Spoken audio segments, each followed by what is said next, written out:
Tick-tock, time to rock, honky-tonks. It's the honky-tonk What happened show. there? What happened there? We had 34 seconds of a black screen. That was getting exciting. We're going to do that more often. We're going to do that. It's good for the Working- algorithm. Oh, okay. And it keeps Yeah. people in anticipation. Yeah, Yeah. it's good for the Waiting, algorithm. really. Yeah. Keeps people waiting. And because if you haven't subscribed and you're waiting, what's going on here? What's going on here? The freedom Jimmy Ray Hawkins has to gone discuss sleep. music is going on here. Yeah. Jimmy Ray Hawkins has gone to sleep because of the black screens. You can have opinions about music here, so long as it is all about the music. All about the music. It's That's all right. about the music. Yeah. Yes, indeed. Oh, we've hell, got some What's going people on, here. boys? Yeah, We've got some people here anyway, so that's good. Yeah. Some other people are interested in the music, Brad and Simon. Yes. Well, it looks like. That looks great. Actually, it's about, I don't know, 10 people, 7 people, or 10 people watching the last time I looked. So that's a good start. We're off to a good start. I'll tell you what's off to a good start. We've got 18 thumbs ups. Now that's pretty good. But right at the Okay. beginning of the show. So thank you very much, everyone who's thumbs us up. A thumb up, lad. Thumb up. Thumb up. Hey up, lad. Thumb Hey up. up. You know what a shop in Yorkshire's called, don't you? It's called Yep. E-Store. E-store. E-Store. Yeah. Trade in Yorkshire is called e-commerce.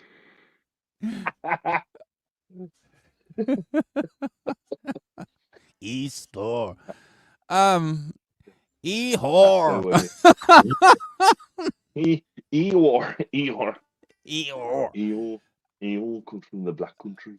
He's depressed. So we've been a little bit silly folks here at this moment. But we're always about the music though, aren't we, Brad? It's about the music. Oh, that's why we're here. It's all about all the music. accents. All the accents. Yeah. And seeing that we're here for the music, obviously it's very good that you guys here in the chat have joined us, and the Rock Professor is going to do a shout out to you, but I have to do a special shout out to my co-hosts, the Rock Professor, getting up early in the morning to devote a couple of hours in the morning, and also to Brad spending a couple of hours with us in his Sunday afternoon. So look forward to talking to you guys about this album. And guys, we've had some good views on the channel. Good views on last week's show. It's doing really well. Really well. Doing all right. So thank you to everyone. Thank you to everyone, who's watching.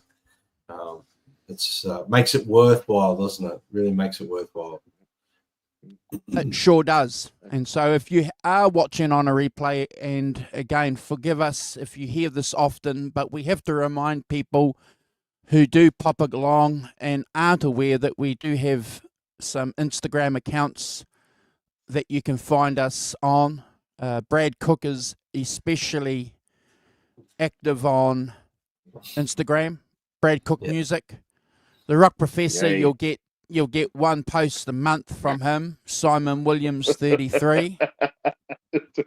I'm so good at it. And that's if he allows you to see his page, because he's private, I think. So. Oh yeah, he's I am very private. Actually, I am. You're right. I am private. Yes, you have to ask me to follow me. I do deep dive background checking on you to. Fantastic.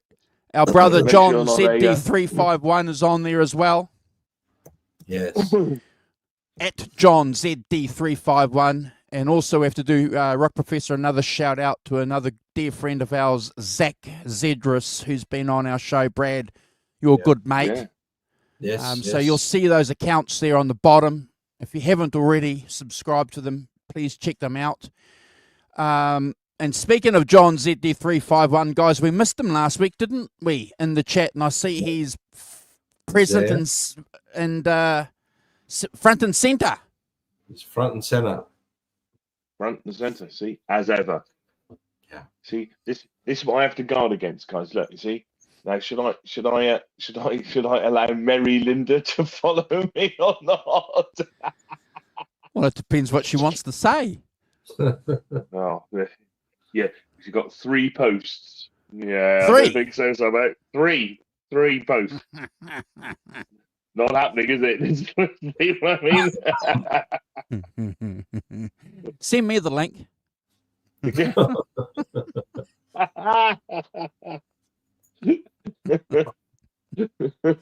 I'll pass her on to you for sure. Yes, I get quite a lot of those. That's why I want to keep mine private. Oh, that's not John's account. Oh. What? Mary Linda's not John's account? No, John ZD35. If you can flick that your account in the chat here, John, I'll cut and paste that. My apologies. Oh, yeah. And we have Christopher Live Sour here. Good to see you, Chris. Happy birthday, brother. I'm just jumped in there, Simon, before you've done that, but I know that he doesn't hang around. He just likes to pop in and say g'day, and he hangs around for a little while. But I just get it. Thanks, Chris. Apparently, it's quite late where he lives. That's right. Yeah, him and Jimmy Ray. Yeah, absolutely. Anybody Jimmy in the Ray. US side is going to be staying up late. So thank you for staying up late and dropping in and saying hi. Thank you very much. Completely understand if you're now going to bed. That will be fine, won't it? Oh dear. So, what's been the? So the boss has gone. The boss has run away. Now what's gone? Where's he gone? He's run away. No, run away. So I say hi to the people. I'll say hi to the people in the chat. So Yeah, I was just about to say that. Do that. So yeah, Derek Claxton says, "Have a great show, everyone. I'll catch you later." Thank you, Derek. Jimmy Ray, good to be here until I fall asleep. Fine, Jimmy. Ellen, of course, who's here. Ellen, we hope you're well and life is treating you all right. And thank you very much for your continued support and coming every week. It's fantastic. Gretch Zeppelin, morning, Gretch. Good to see you. Jimmy Ray is yes, definitely asleep. Put Zeds. Christopher Lysover, John Z351. Hope you're well, John.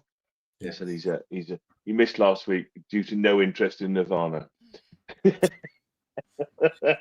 enough. Fair enough. Detention. Yeah. Just saying hi to everyone in the chat whilst you weren't here. Just thanks, man. I just went to grab a Coke. Christopher says he's here for the show. Fantastic. Stay awake. 1:17 a.m. There we are. Wow, yeah. 1:17 a.m. Yep. So we're going to look forward to obviously the show, Rock Professor. I think we were discussing this towards the end of last week. It's not the first radio we've been to with this band, Brad. We've been on a couple of radios with this band already, haven't we? Yes. Yes, we have. We did their eponymously titled debut album before. Yeah. Great. It's always time to go to the next one. And a couple of their, do we call them sister bands, or is it a sister band or a brother band or a foundation band? Free? What would we call Free in relation to this band? Free came from All Bad Company. Ancestor. So yeah, an ancestor. Yeah. Parent Ancestor. band, really, isn't it? Ancestor band. Yeah. Yeah, no, Free, always one of my favorite sort of bands to put on when you're, just chilling out, doing stuff around the place. Put Free on. It's always a good band to go and check out. But so is this record in particular is again another cracker. I mean, I think something about Paul Rodgers, he puts you in his voice has got that sort of really inviting tone to it. And the minute you start listening to Bad Company, Free, anything with Paul Rodgers in it, I reckon it sort of it engrosses you in it immediately because he's got such an interesting voice, such a great voice. Yeah, absolutely. Yeah. Robert Kreisgau, the esteemed American rock critic, said that it should not be labeled hard rock because Paul Rodgers did not have a strong voice, which is needed for. I Yeah. don't know what ears you're listening to it with, Robert, but I don't get that. No, I don't That's get that funny. either. That's quite funny. I would have thought quite the opposite. I thought he's got a great hard rock, Yeah. blues, soulful Well, hard rock.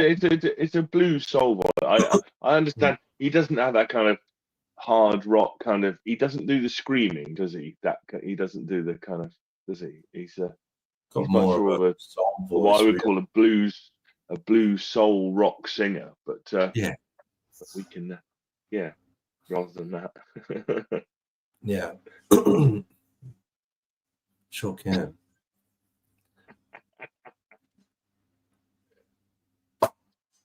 Thank you, John. Yes, the Frock Professor.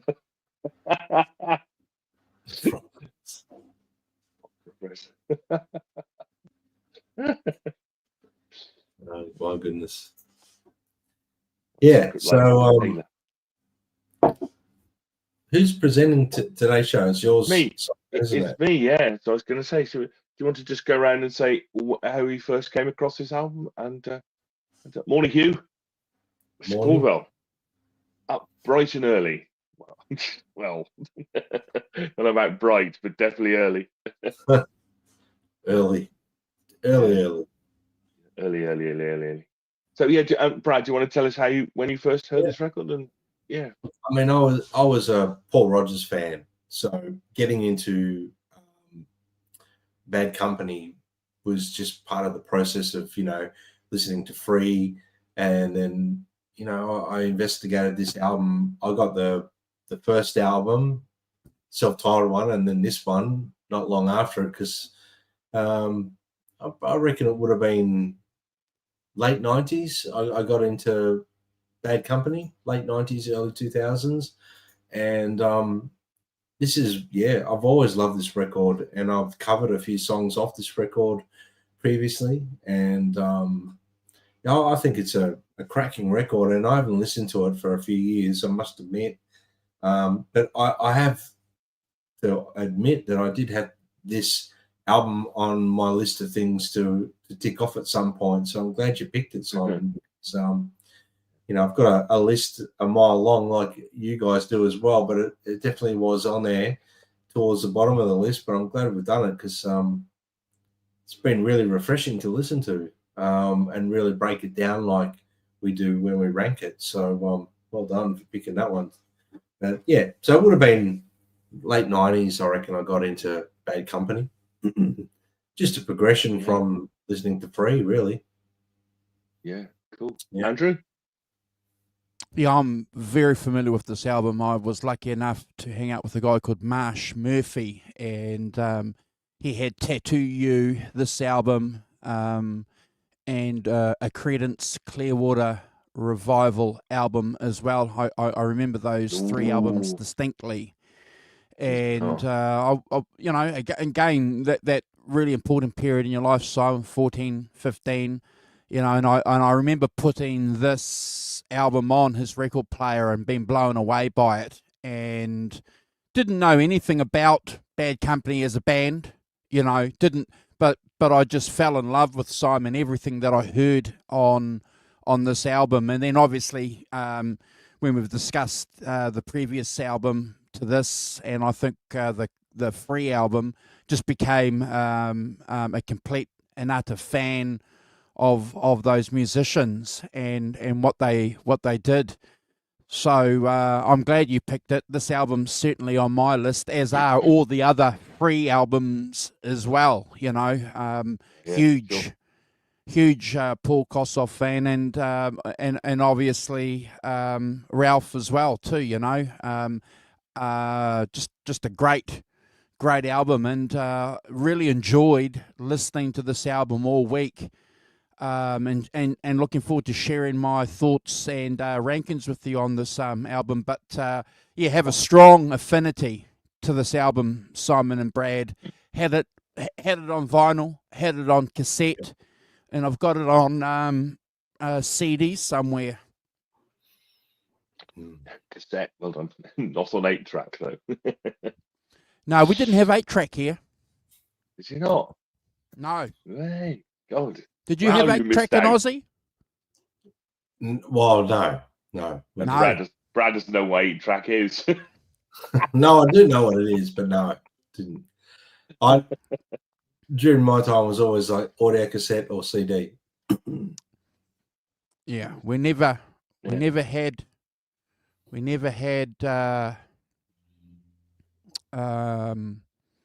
Green River, Andrew. Yeah. That's it. Yep, that's the album by Creedence Clearwater.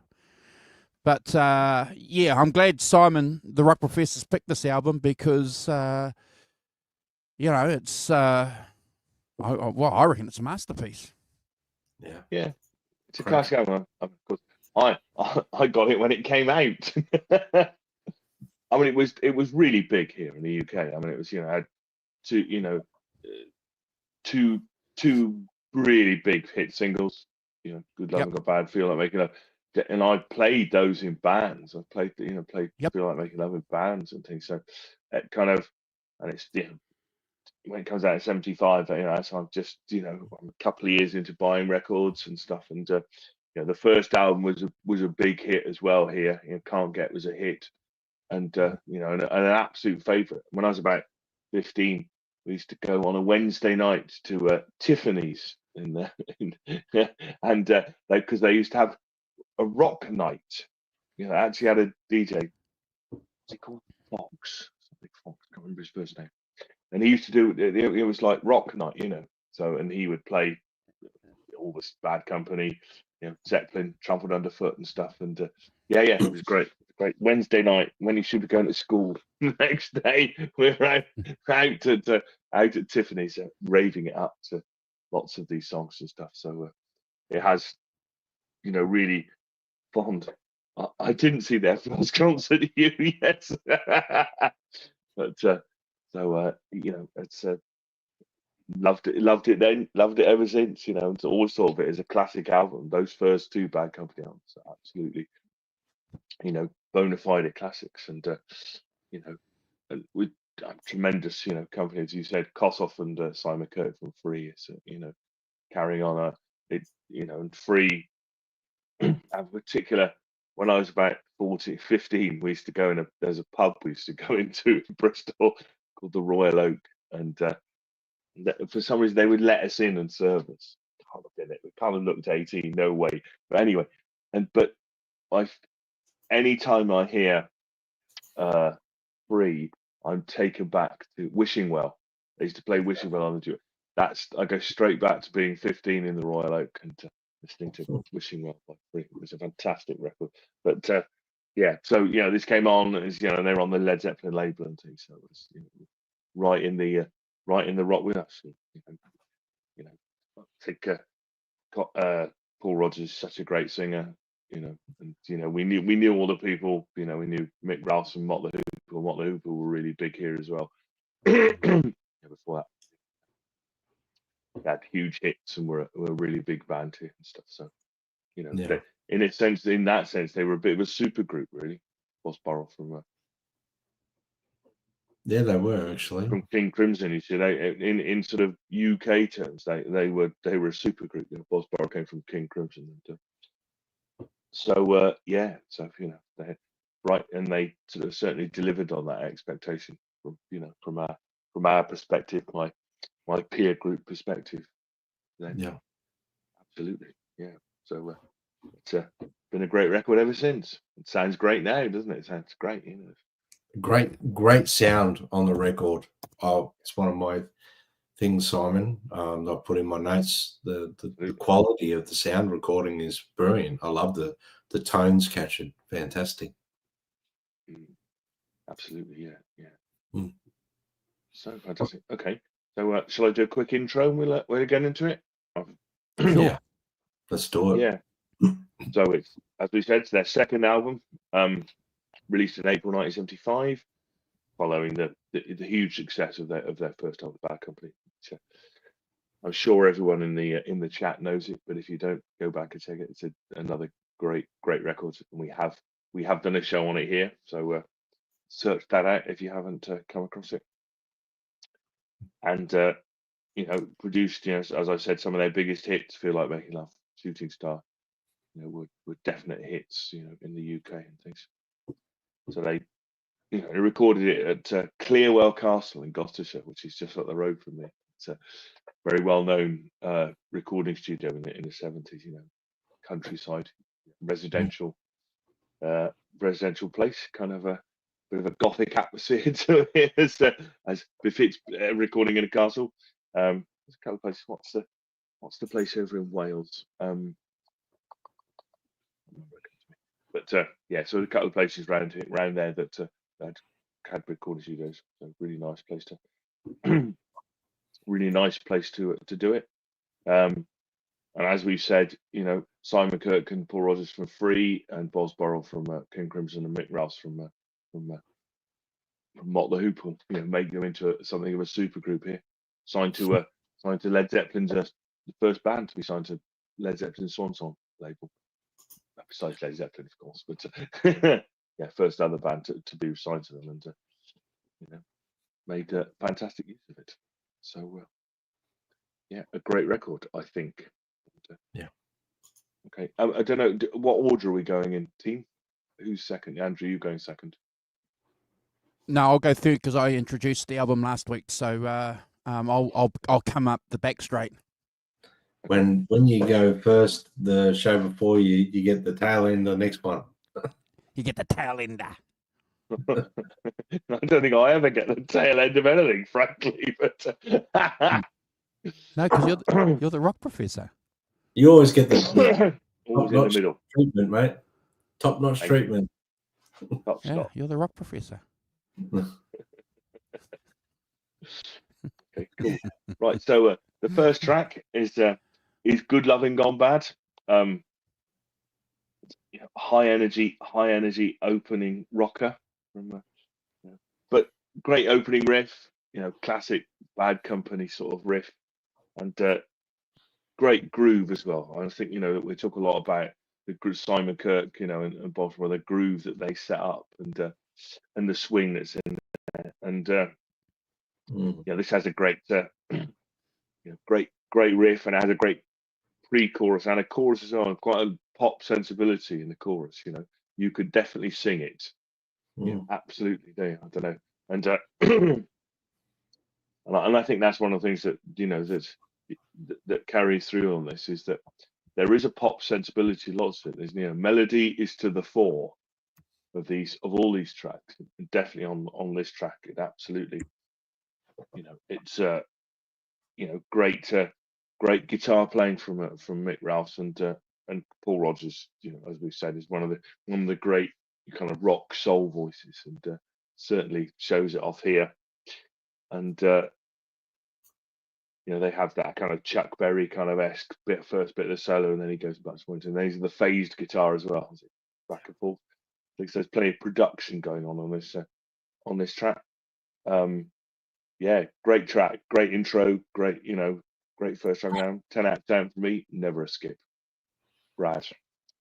Yeah, look, I've always thought the guitar tone on this record is sensational, and this song in particular, it's Mick Ralphs has just got that really crunchy, really great tone. I've always thought the sound quality of this record is phenomenal, and the song starts off. It's got the real high energy rock, sort of swinging rock beat, like you said, Simon. That rock anthem sort of vibe going on there.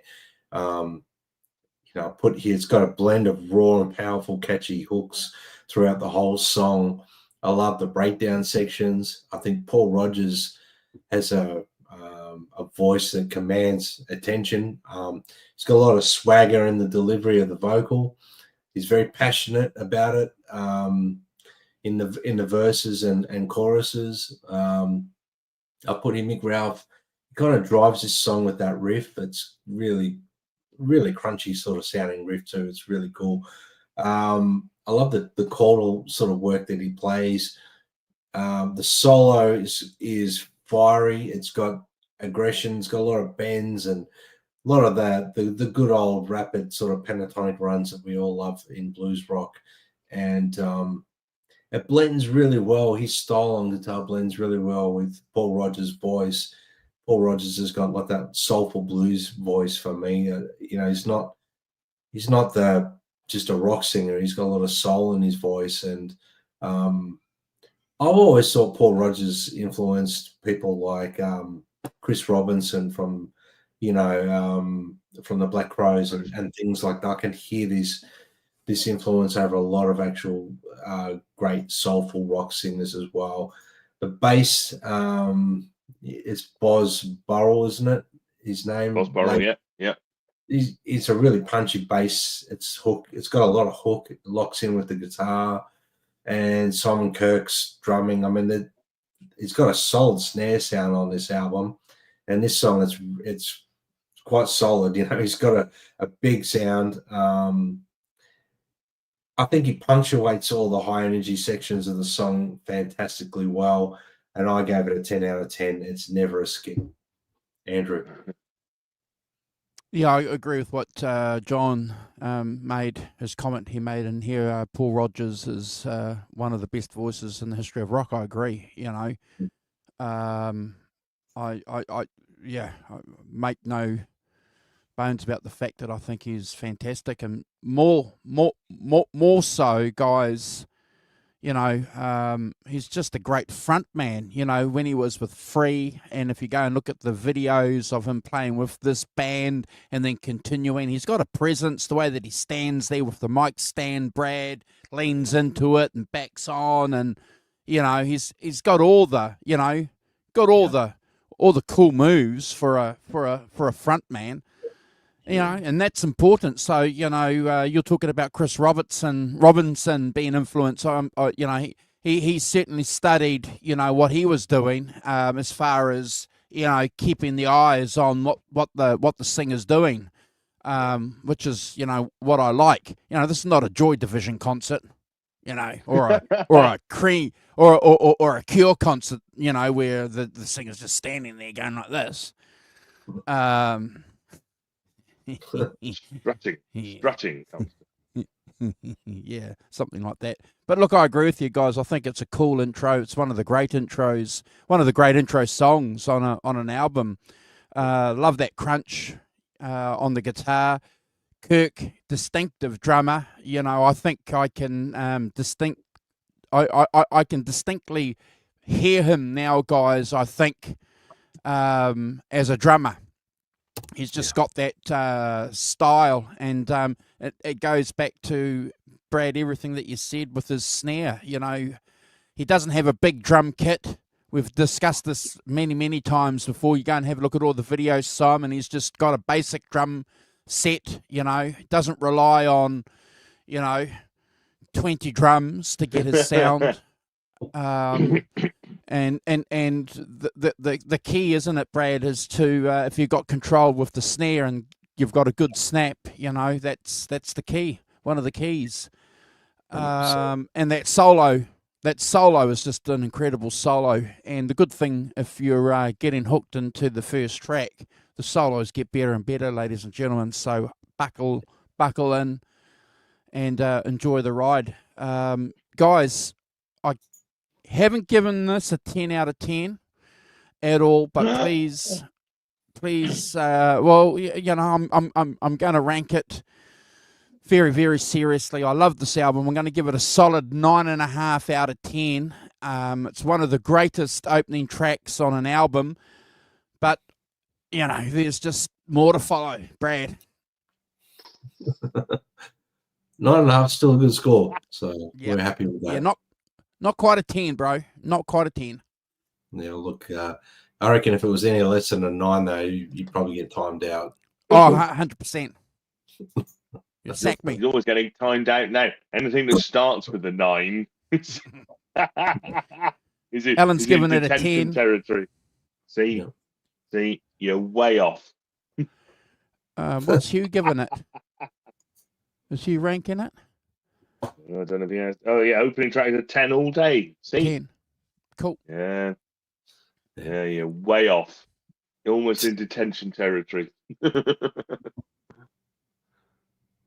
Yeah. Anyway, good, fantastic. So stop this. The second track is "Feel Like Making Love." Again, it's a big hit off this album.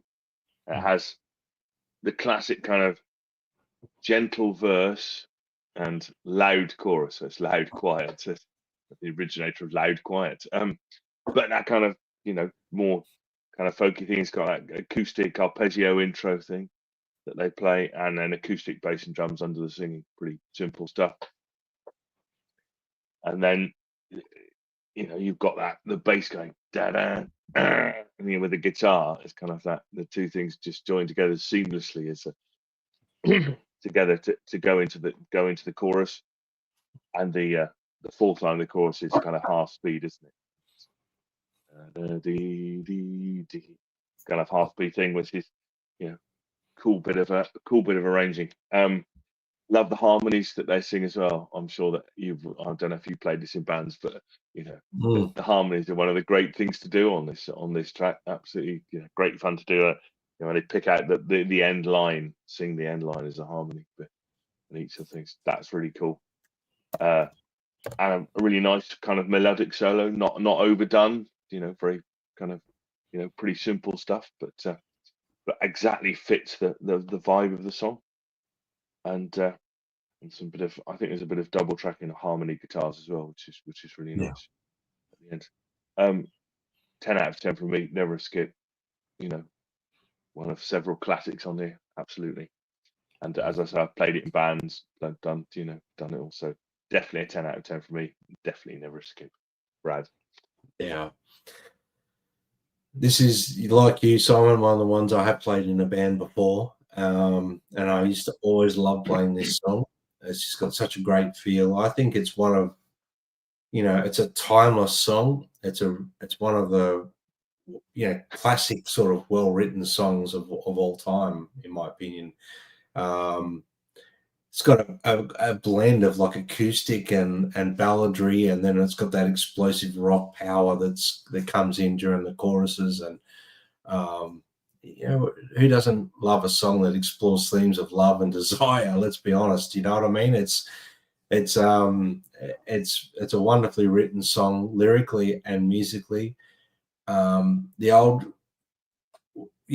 saying, "Keep it simple, stupid." It's not a simple song to play, but it's a simple arrangement, and it's just a downright great song. I love the acoustic tones I've put here. Paul Rodgers, like the way he delivers that tender vocal performance through the verses. You could almost be singing a lullaby to a child the way he sings the verses, but you can tell he's putting that tenderness in there for a loved one, like he's singing to a loved one. And then obviously it seamlessly sort of shifts from that soft verse to that passionate vocal performance for the choruses. And I've here put great BVs as well. But Paul Rodgers, displays himself as such a powerhouse singer in this song. You can't dispute his vocal ability after you've heard this song. I think Ralph's uses, the acoustic guitars so well. They recorded the acoustic guitars beautifully. I'm not sure what sort of acoustic it is, but it's just got a really nice chime to it. And the way he plays the gentle stuff, so it's up front, but I can't describe it. He's playing it gentle, but it might be the way it's recorded. It's sitting right front and center. The chorus, the way it kicks in with the distorted, crunchy electric guitar. I'm hearing some open strings kind of droning as well. I don't know if you picked up on that, like a little non-muffled open string. So he's obviously using some inversions or using open chords for the chorus. And I don't know if you guys picked up on that, Andrew, Simon. I don't know, you might have picked up there. You can hear, if you're listening in headphones, you can hear some open strings droning, like accidentally being played deliberate, if that makes sense. Yeah. The solo, it's melodic. It's got the harmony sort of playing. One of those harmonies to me has got a bell-like single coil tone, so I'm thinking it could possibly be Strat in the 2 or the 4 position on a Strat. Sounds like that, but I know what sort of guitars he played. It seems like it's just there to color. It's not there to overpower. It's beautifully done. Bass playing is supportive of the whole song. There's some fluid sort of melodic lines during the verses, very punchy sound and punchy in the choruses.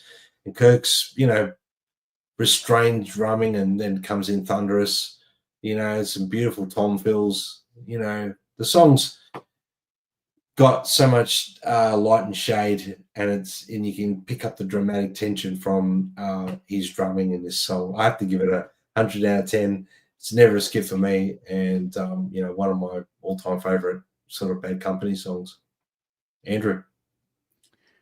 Yeah, when I first heard this song, it resonated with me because I had just discovered Neil Young, so I was listening to a lot of acoustic kind of music and rock and roll guitar music. So, hearing this track, with that acoustic intro coming in, it was like, wow. And then, that fiery guitar solos, it was just fantastic. Long before it ever became a hit on classic radio, guys. So, it's one of the great things about some of these albums that you can enjoy them, Brad, before they become, these, and deservedly so, staples on classic rock. But I'll never forget that moment of hearing this second song after the first song.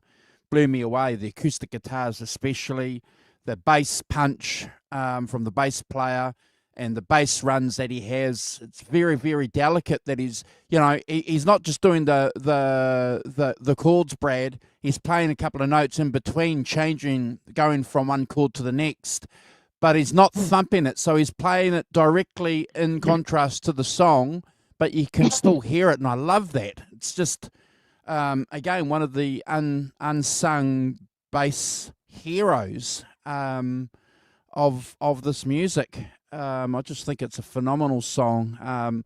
The song's a masterpiece. It deserves everything that everybody says about it, and what you guys have said about it, and what everyone else in the chat is saying about it. It's just a great song. And I agree with you, Brad. I think there's some sophistication going on there with the guitars. These guys know what they're doing. It's recorded well.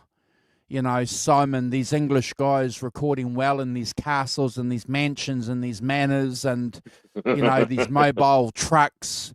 Nothing stops them from capturing the essence of what a band wants to get out. And, this is one of those songs, one of those albums, that we've got a couple of hours to talk about. And, it's just remarkable that these guys are doing that with the technology in the mid-70s, Brad. So, well done.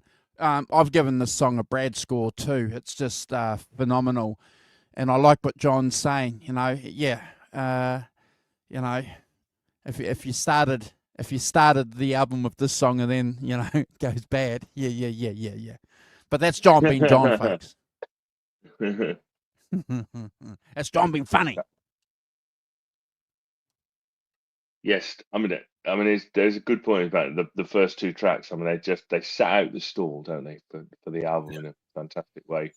And I think you have to start with Good Loving Gone Bad with that riff and the energy and the punch and the start. It'd be interesting to start off with Feel Like Making Love, but you come in with that acoustic thing in the beginning. It's probably not what you're looking for in a first track, is it? As a thing. But cool, yeah, really, great, fantastic opening, fantastic first 2 tracks, and as we say a lot, setting out the stall of what the album's going to be, seeing where it goes from here. So the third track is a track called "Weep No More," which is written by Simon Kirke, the drummer, which is more of a slower kind of reflective ballad, really, as a kind of something that kind of has, it kind of follows on a bit in terms of the previous track. I can see why you've done it here, but it starts off with that orchestra, and the solo guitar, Mick Ralph playing playing solo guitar in it, and then into the sort of little room, which is with a piano and organ. So it's got a piano and organ on it as a double keyboards thing, which is a introduction of the keyboards, folks. Paul Rodgers plays the piano, and I think Mick Rouse plays the organ, plays the other keyboards. Really nice, again, soulful singing. I mean, Paul Rodgers, at his finest. Nice, and I think Mick Rouse does it a lot on this album. That kind of solo guitar, but under the singing. It doesn't get in the way of the singing, but it kind of, it's a counterpoint to what Paul Rodgers is doing, and I think that's really good. It doesn't seek to overpower it. It doesn't seek to, it seeks to be another part in the song, even though it's a kind of solo. It's a thing, and I think that's really good, and I think that they make a, it's a lesson for all guitar players. Isn't it? You can play along to something, play solo lines and things, but they're melodic and they fit in. They don't have to overpower or be instead of the singing. They can be as well as, and that's really good. And I think this is an excellent example of that. And again, very melodic song. Melody to the fore on this.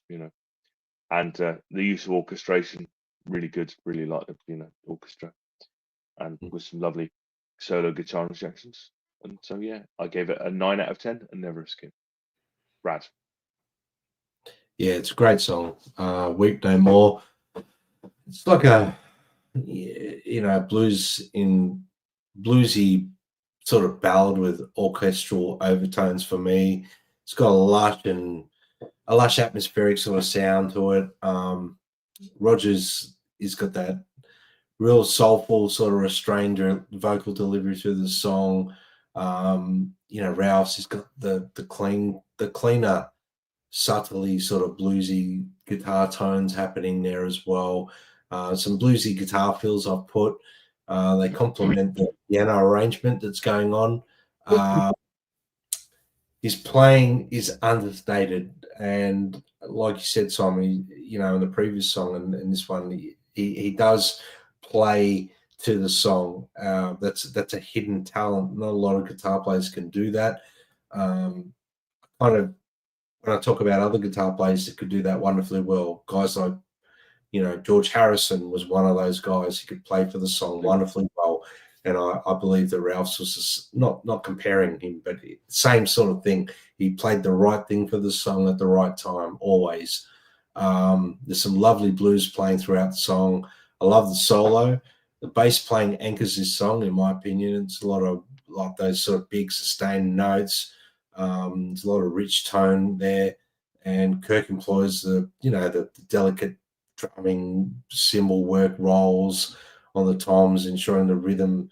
It's not overpowering. It's not over intricate. It's just perfect for the song.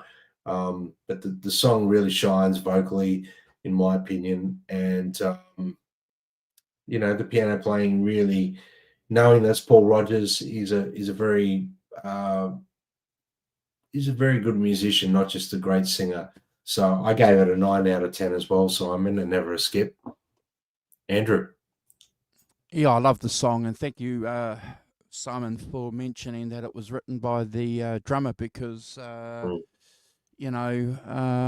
previous band that they were in, the bass player wrote a lot of the songs too, didn't he? And Freeze, so they were a kind of democratic band, Brad. As far as allowing members to come forward and contribute to songs. This song over the years has really, really grown on me. And Brad, I think you nailed it when you said, it's got that bluesy kind of feel, but it's got that atmospheric orchestra kind of keyboard feel. I love that arrangement. Got to assume that that's been done by Mick, because he's the one of the piano players, keyboardists. So if it's not him, it will be Paul Rodgers. But at the end of the day, it's just a wonderful arrangement. I love it. Love the groove. It's the perfect song for my ear between the song that we've just listened to and the song that's coming up. It's the perfect song for that. And I think in the past, Brad, I would have given this maybe a 9. If we'd ranked it last year, I would have given it a 9. But listening to it this week, I just love this song, bro. I'm going to give it, Simon, 10 out of 10. I just think it's a cracker. Love it. Awesome. Fantastic. We're all on the right path. None of us are straying. So track 4 and the last track on side 1 is Shooting Star, which is another absolute classic from this record. It's written by Paul Rodgers and tells the story of a young musician whose rise to fame, but ultimately falls victim to the pitfalls of rock and roll excess, resulting in tragedy. Often interpreted as a cautionary tale inspired by the deaths of Jimi Hendrix and Janis Joplin. And it's become a Bad Company classic.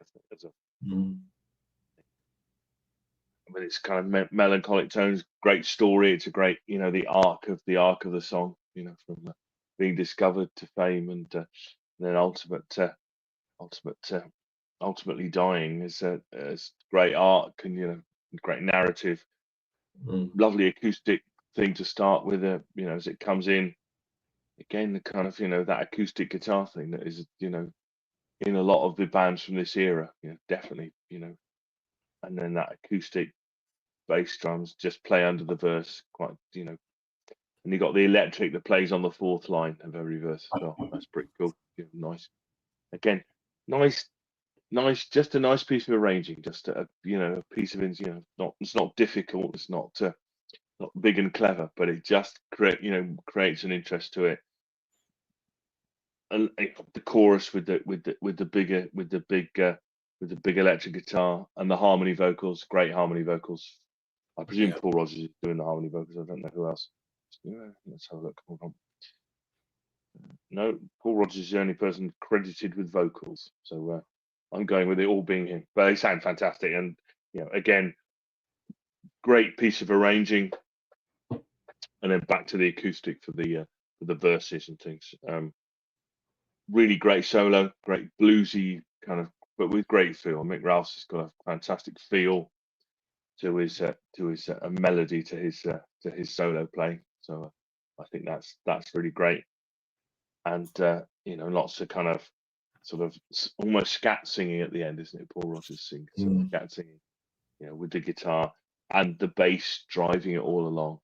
And shout out to Boz Burrell for the melodic bass playing that keeps, and I think it's really important. It's not just pushing that, it's actually creating melodies and counter melodies to what the other guys in the band are doing. I think that's a really important part of this as a thing.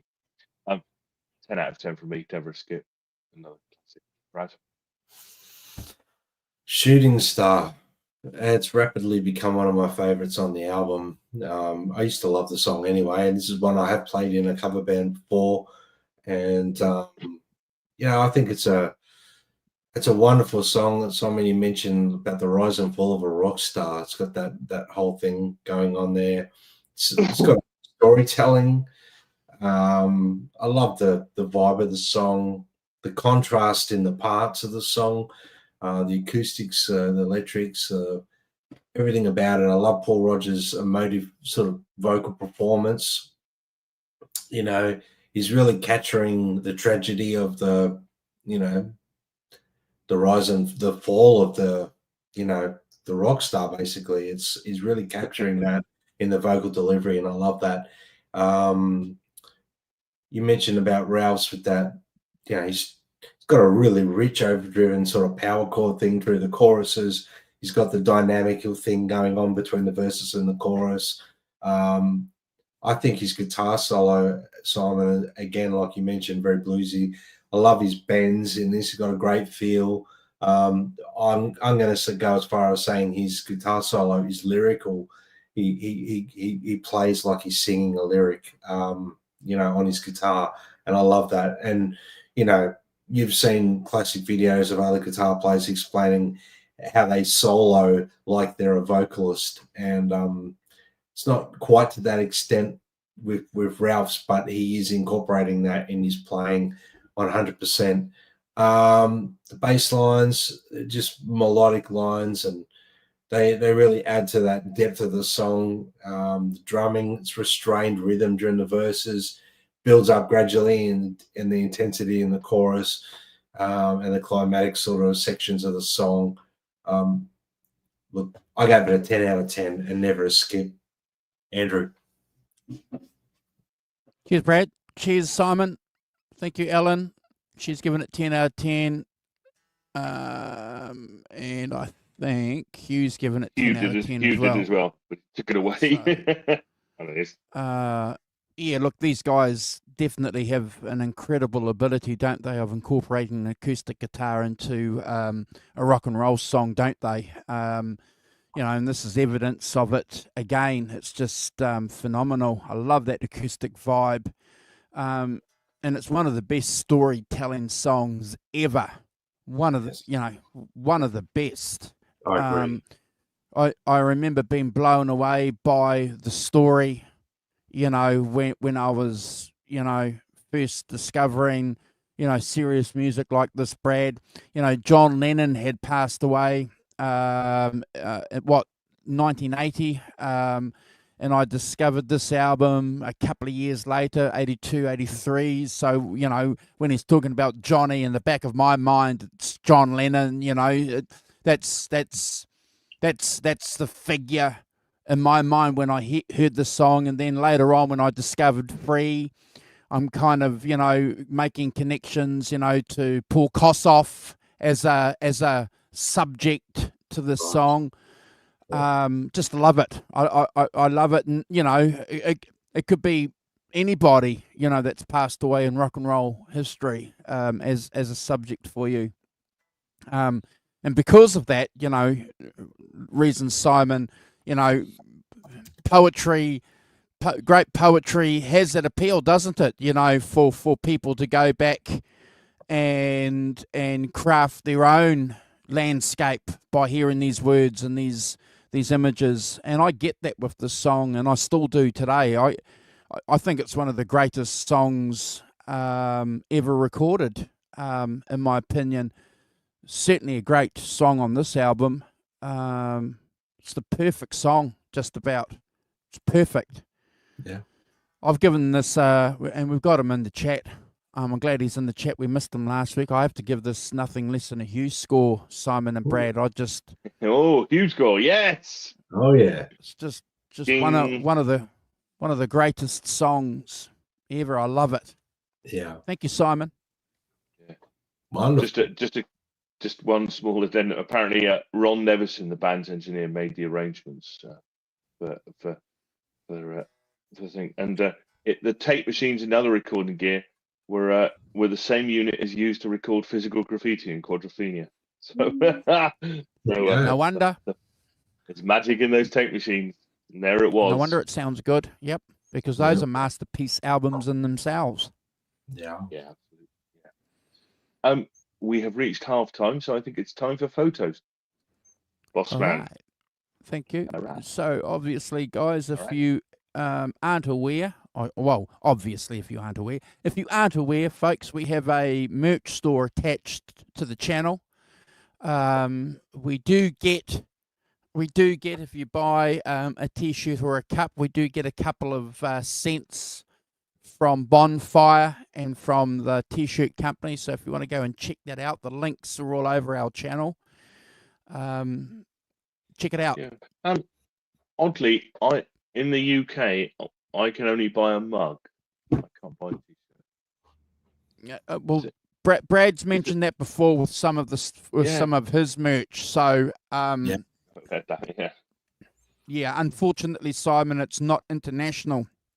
So what I may do over the next couple of weeks, then I might investigate, Brad, a UK supplier, and link a UK supplier to the channel if anyone in the UK is interested in getting something. So thank you for alerting me to that, Simon. I'll have a look and see if we can fix that. I would have thought in these days of joined up stuff, it shouldn't be that difficult, but it probably is. Yeah. I don't. Yeah, who knows? But anyway, So this is one of the posters that were attached to the album cover. And if you give me a second, there's the album cover there. Now, the album cover, Simon, if you go to Wikipedia, they'll tell you that it was by that famous UK company that did a lot of album covers. Hypnosis. And go and check out the documentary on Hypnosis. It's well worth watching. It's an hour and a half, just over an hour and a half of pure joy as they talk about how they captured some of these great rock and roll images. This album cover's not discussed on that documentary, but go and check it out anyway. There is the band. Lots of hair there, Simon. Brad. Yes. Hey, we love hair. 75, mate. Lots of hair. Yes. those of us who haven't got much love hair. So if you want to know who's who, the guy with the goatee and the beard is Boz, the bass player. The guy next to him is Paul Rodgers, the vocalist. The guy next to him is Mick Ralphs, the guitar player. And the guy next to him is Simon. Simon Kirk. Yes. Not our Simon, but another Simon. It's the rock professor in when he's moonlighting. Oh! God, I wish I was moonlighting in Bad Company. There he is there, one of the greatest front men ever. Yeah. I must admit, Andrew, you did mention something about, Paul Rodgers being one of the greatest frontmen. I always thought he had a fantastic swagger. He owned the stage when he walked in. He didn't need to dance around like a lunatic. He could just get on stage and look cool, and he sort of presented himself like he owned it. You know what I mean? It was always a pleasure to watch him perform. Yep. So this is a still from a concert that they did, and Brad mentioned it when he was talking about one of the tracks. So Mick, while he played a lot of Les Pauls, also played Strats as well. So, Can you hear it? he was using both at the same time. Yeah. Tight stage. And he apparently used a lot of open tunings as well, Brad, which maybe that you were talking about that droning thing earlier. Yeah. I know can't get enough of your loves in an open sea or something, isn't it? Correct. Right, yeah. Something like that. Yeah, that's right. Flying yeah, V. I think that's right. Yeah. And no matter what you try and do to replicate that, you can never get it sound the same unless you tune it the same. That's it. Yeah. It's difficult in a gig, isn't it? Start retuning your entire guitar to something completely different. Yeah. We're there in a bit, boys. Looks a bit like Bon Scott there. It does, doesn't it? A bit, yeah. But cross between Bon Scott and Robert Plant. A little bit, yeah. I just picked that up too. Wow. But yeah, look, that's rocking. That's the mid-70s, brother. They all sort of did their own thing and had their own swagger. And there's Boz. And incidentally, if you guys are interested, played a short scale bass as well. Not a Gibson version of a short scale bass, but Andy Fraser from Free also liked to play a short scale bass. So I think that's probably one of the reasons, Brad and Simon, why he sounds a little bit punchy, because short scale basses do have a different tone. Yeah. I kind of like it, actually. Here we are. So we're talking about hair. Now we've got denim there, Brad and Simon. Remember those days? Denim. And patches. Nothing wrong with it. Nothing wrong with denim. Oh. Dig those crazy patches, man. Wow. Fantastic. Yes. Could only be the Look at 70s. Oh, man, there was a period there in the mid-80s, if you saw a photo like this, we used to take the piss and say, oh, my God. But now I'm looking at these photos, Brad, and I'm going, fuck, that's cool. That's cool, man. Yep. Yeah. And there's the boys there. Basic drum setup there, Brad. We discussed that before. Yeah. One tom, one snare, Keeping it simple. one floor tom. Yeah. That's how it's done. That's how you can tell the mark of a good drummer. Doesn't need hundreds of drums. Yeah. Gosh, Just, these guys.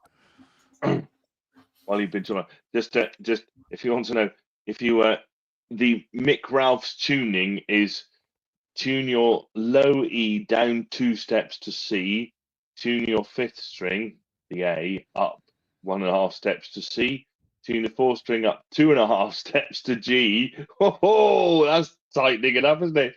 Tune the 3rd string up 2.5 steps to C, tune the 2nd string up 2.5 steps up to E, tune the 1st string down 2 steps to C. So loads of how you've got C, C, G, C, E, C. But yeah, can you imagine going up 2.5 steps, Brad? You'd be scared it's going to pop, wouldn't you? Oh, terrified. Imagine using 8s and tuning it up like blimey, it's terrifying. Yeah. Hey, it's a good what. observation. Good observation from Hugh. No T-shirts in 70s rock and roll back then. No,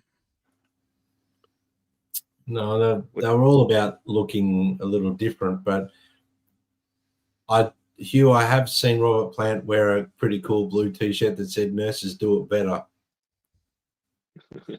And Alan's nailed it on the head. The good old days. Yep. Oh, good morning, Arvin. Yep. As well. Morning, Arvin. Good to see you. Hope you're good. Cheers, brother. Yeah. Anyway, so there, if you want to tune your guitar up to the Mick Ralph's way, that's what you have to do. It's a gritted teeth thing, I think. And show your guitar some love after it too, you know. Release the tension and give it a good pat. Poor thing. You start tuning it up like that, you need a setup for that. Yes. The old neck can start straining away. Oh yeah.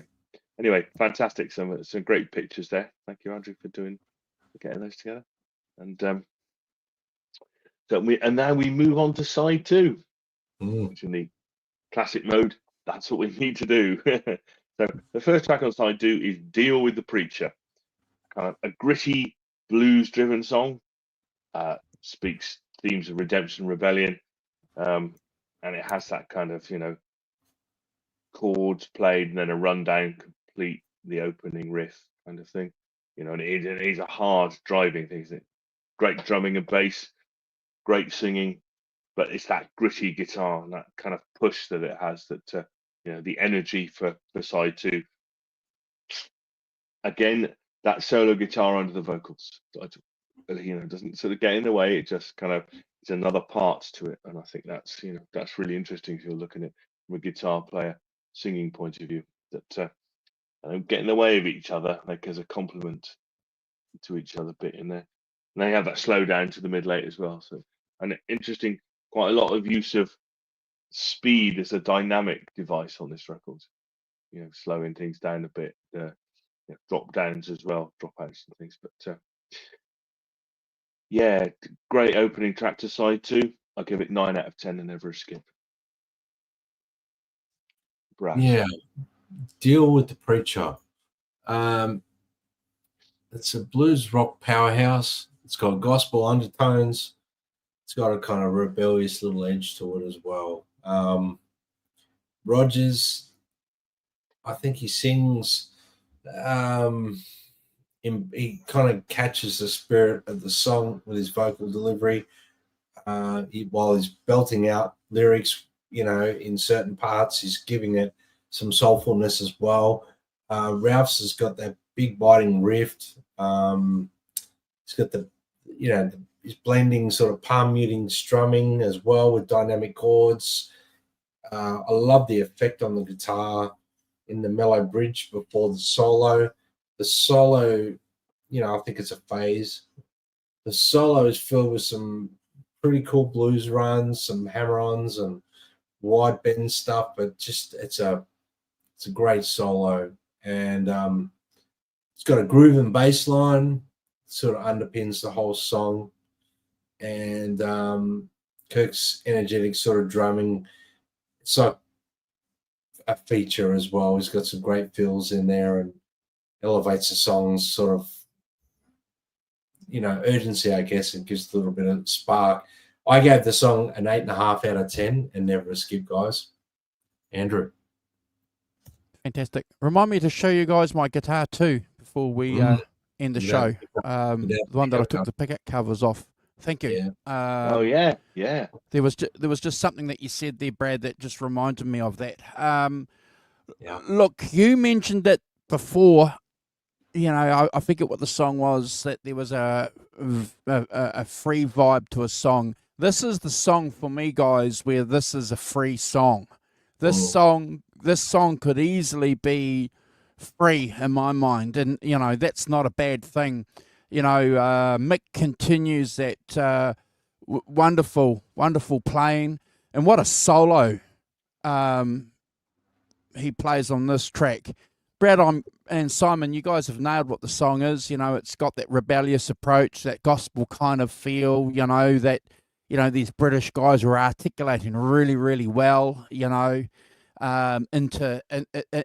great songs, crafting great songs. I think this is the perfect song for side 2. They couldn't have got it any better. I think it's just, in my mind, and when I've listened to it this week, I wasn't completely aware of it, Brad. But Simon, I got to tell you, after listening to it this week, it went from probably an 8 to a 10. I just think it's fantastic. One of the greatest side 2 openers that we've done. And guess what, guys? At a 10 out of 10, it could never be a skip. That's cool. Good score. Not bad. Yeah, I love it. Yeah. Love it, bro. Yeah. Well done. Good, cool. So track 6 is Wildfire Woman. Again, this is written by Mick Rouse and Simon Kirk. That's kind of, again, another up-tempo song, but slightly kind of lighter feel. But great. That kind of that medium tempo riff at the beginning is just brilliant, isn't it? And it kind of introduces some funk into it. It's quite a pretty funky swinging bass and drums. But that kind of funky thing to it. Great vocals, as ever. And tambo, the introduction of the tambo. just in case you were wondering why there was no tambourine on it, we have to wait till track 6 for the tambourine to arrive. I think it has that the vocals and the chorus are in 2 different registers, aren't they? So it has the vocals of the verse in sort of normal, and then he goes really high for the chorus, which is a good piece of vocal dynamic. Again, great guitar sound, doesn't it? It sounds fantastic if you put it on the stereo. It sounds really great. I think there's some. I detected some slide, a bit of slide underneath the old. There underneath the sort of different chord section there. But again, that kind of and there's that more insistent driving drums and bass as you get towards the end, and then some pan slide guitar just to entertain you at the very end. 9 out of 10 from me, never a skip, and again a great melody as well. I can't overstate that. Their melodic sensibility. It's got something you can sing to, isn't it? Yeah, it's a good point. Brad. Wildfire Woman. It's got a boogie rock sort of feel to it at times. I think it's got its own feel, but it's got a boogie feel to it as well. It's rocking. I love the sort of lyrics. Paul Rogers' delivery.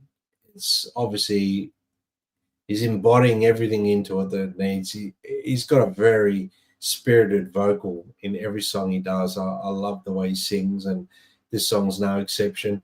Ralph's got that chugging sort of rhythm, syncopated picking patterns. There's some lovely blues licks, lovely slide guitar playing up put here. The lead guitar, he's got a lot of flair and a lot of, said before, he plays perfect for the song. The bass kind of mirrors the rhythm guitar at times. It's playful though. It's got a lot of groove to it, and the drumming is tight. It's got a swing feel as well, a little bit swing inspired. And I love the accents, and the snare works great on all these songs. With this one, I love his snare work on this. I gave this one a 9 out of 10 and never a skip. Andrew.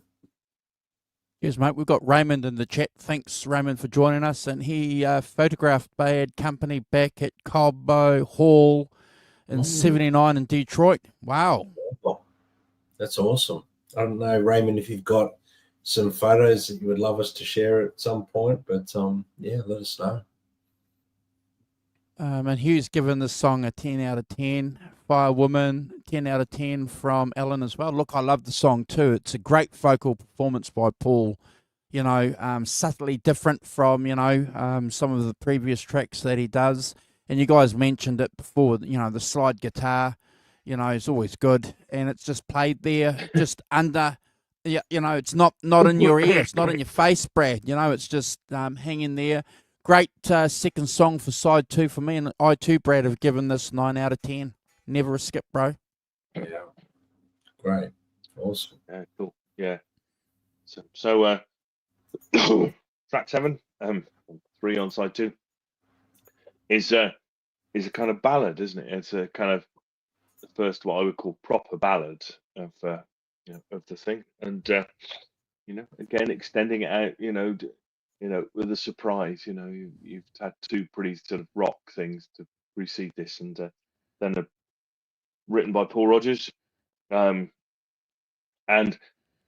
really is driven as much as anything else by the electric piano, isn't it? It's electric piano kind of playing from him. Again, great singing, a really nice, and again, melodic guitar parts, and a really soulful bluesy vocal performance as well, and great harmonies too. And and it's that thing. It's like Little Help from My Friends, isn't it? That beginning bit, that descending beginning keyboard bit, is very much a try with help from my friends. I couldn't help singing it every time it came on. But again, a quote from the best, and there is talking. I'll come to that in the end. So I think this is the right place for this. It works perfectly in this setting. Change of dynamic, change of I was saying 9 out of 10 for me. Never a skip. Really good. Brad. Yeah, look, and I think it's got a real reflective tone. This song, real.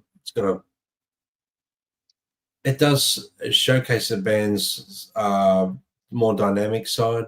Again, a very dynamic band anyway, but it's sort of slightly different. It's got a different feel to it than, like you said, Simon, is a great spot for this song.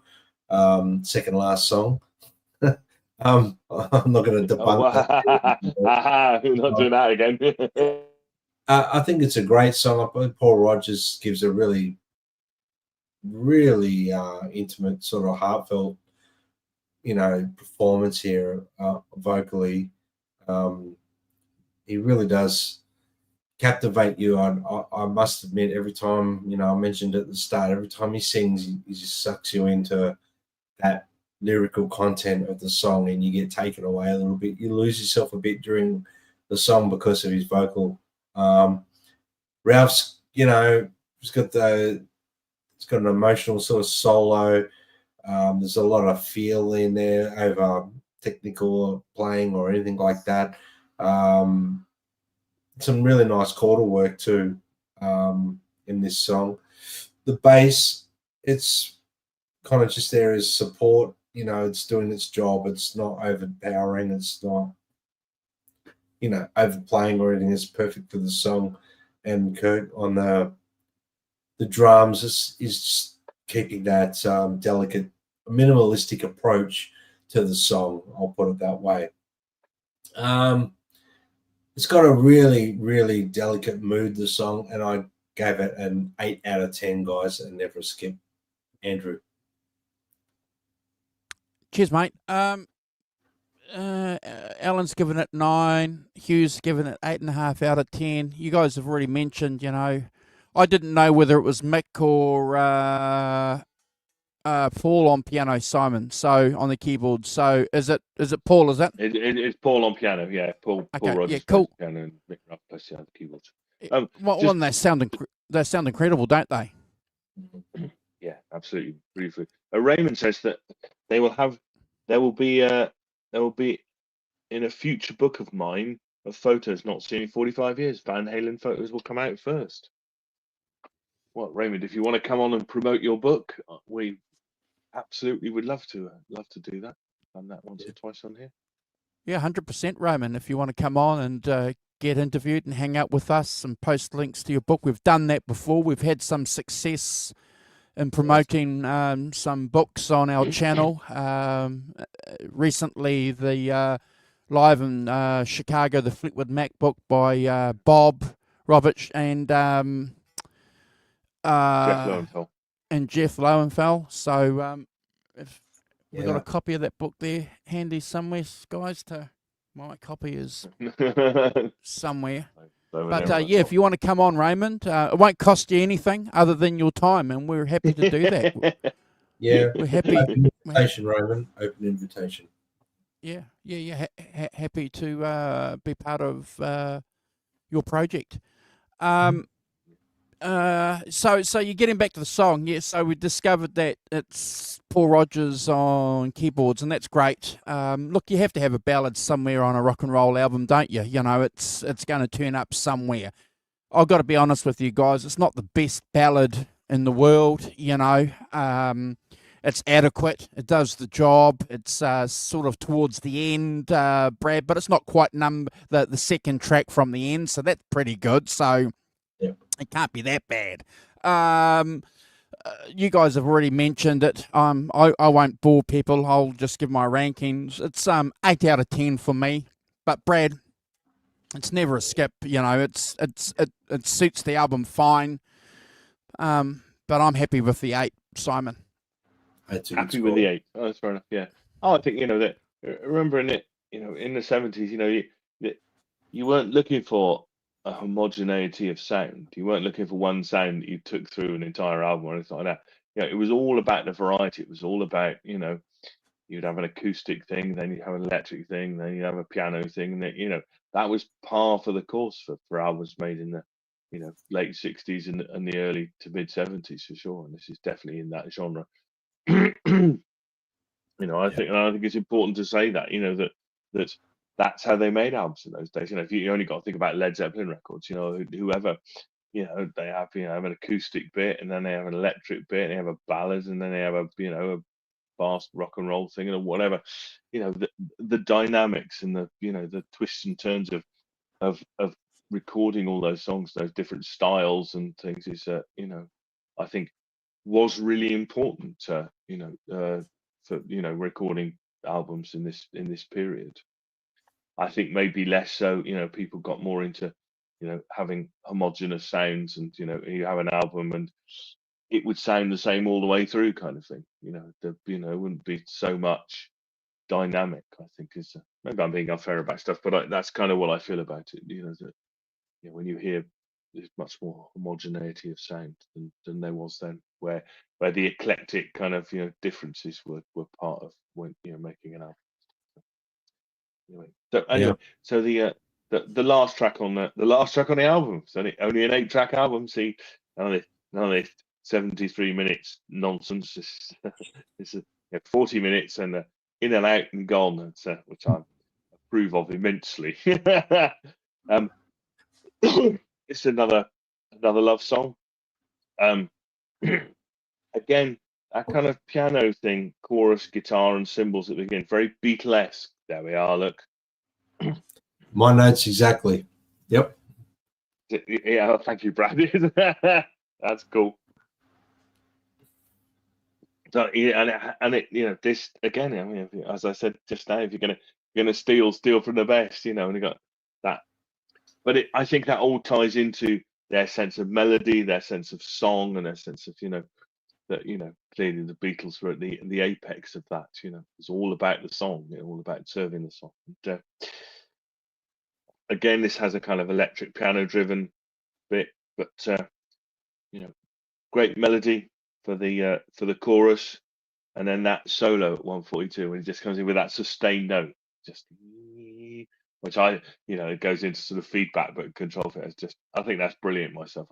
I love things like that because it takes a certain amount of balls, doesn't it, to just play one note and just let it, have the confidence to just let it, the temptation is to come blasting in, isn't it, with something, kick the door around. I'm making the impression, and I think that's really cool. Just that single note that, and then that introduces you to the solo, which again is another, great melodic piece with great feel. Mick Ralph's a minute. I think unsung hero, guitar hero, really, Mick Ralphs. But I think this album really proves what a great guitar player is. And his sense of melody and his sense of feel is just really, really good. And I enjoyed it. I enjoyed the subtle harmonies, a really good stop-start verse as well, and then that middle eight with the descending melody, great.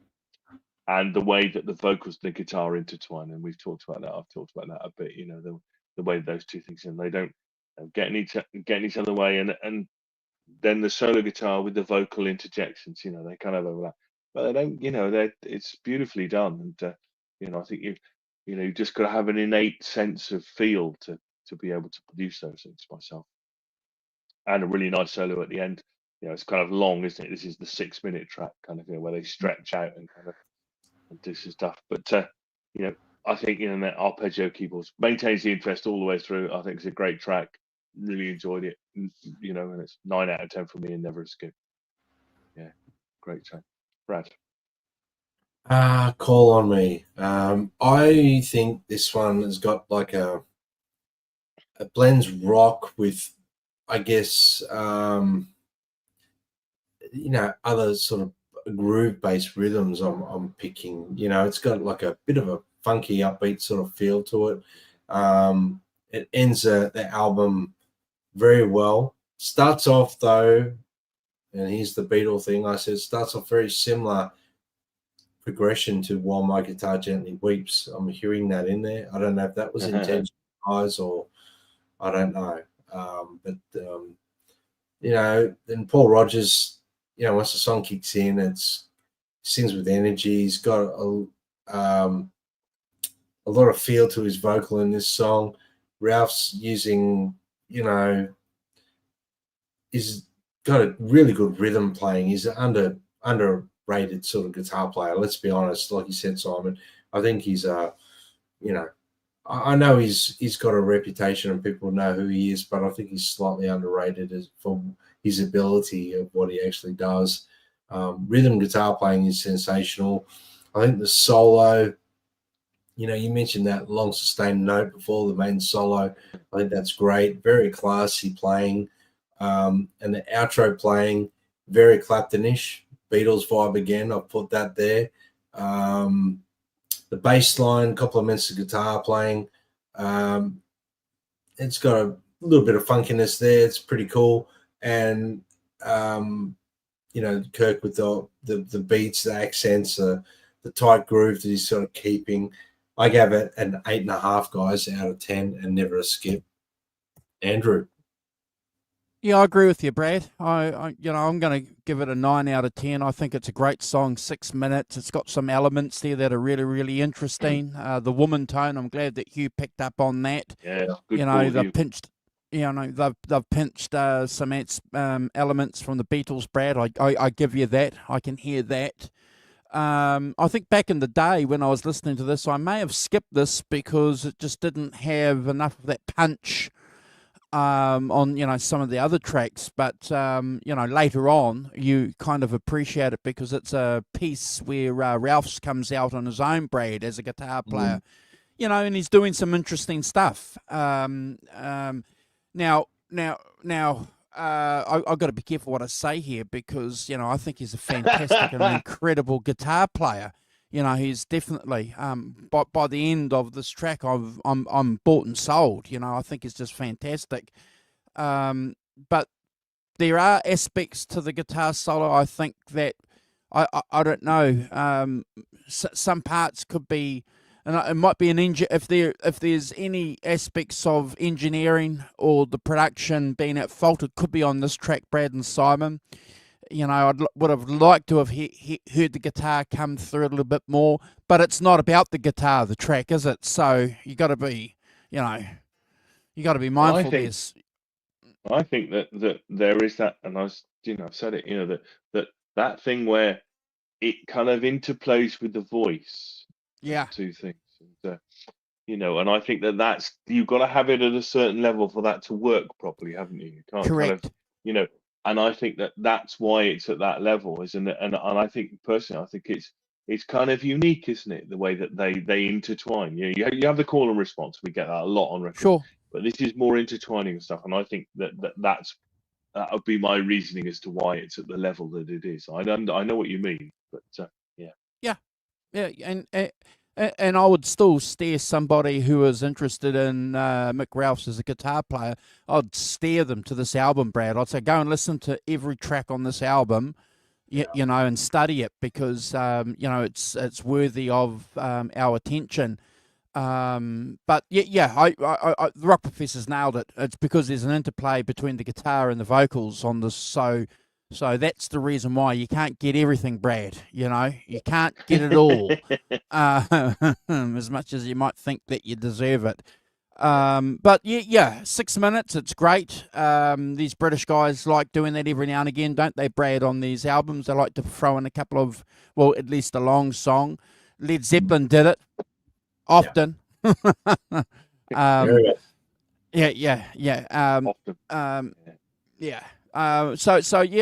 look. What did I give it? 8.5. 8.5 out of 10. 9. 9. Give it a 9. 9. Not 9 out of 10. But a perfect way to end an 8-track album, Simon. Yeah. Hats off to them for making an 8-track album. Yeah. It's great. Hey Tony, good to see you. Yeah. Morning, Tony. Great to rank an album that's four songs per side. It's pretty cool.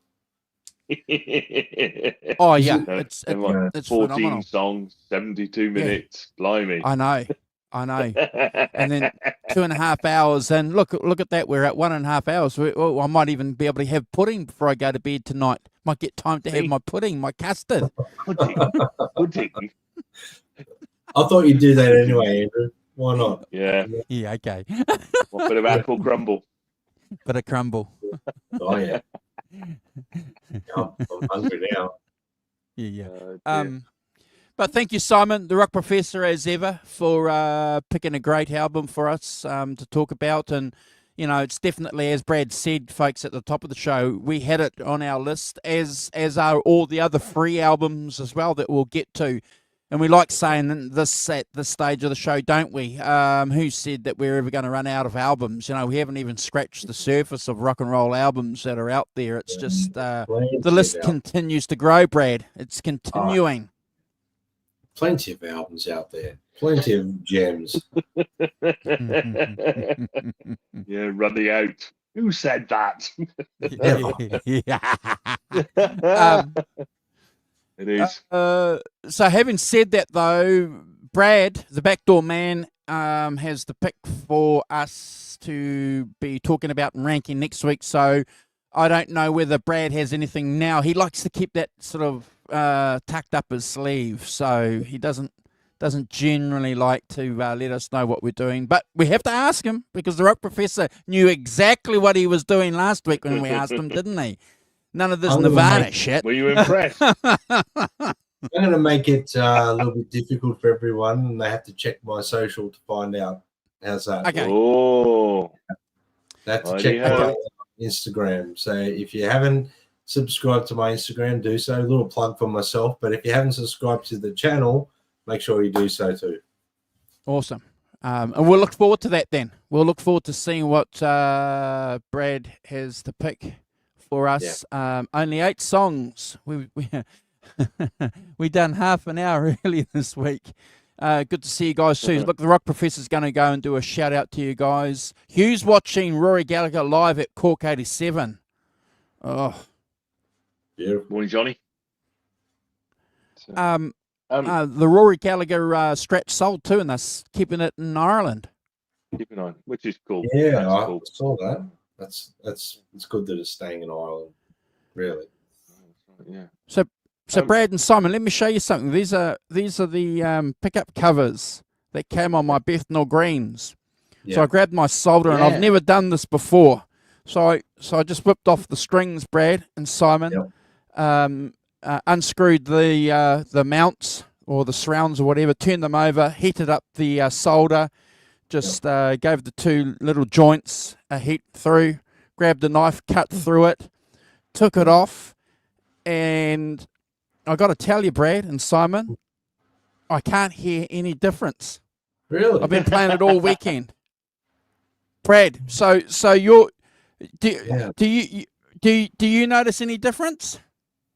Well, I think they just kind of feel a bit hotter with the pickup covers off, but you might not notice it unless you're really loud, Andrew. Like if you turn up, you'll notice it a little bit more. Maybe not so much at a low volume. Okay.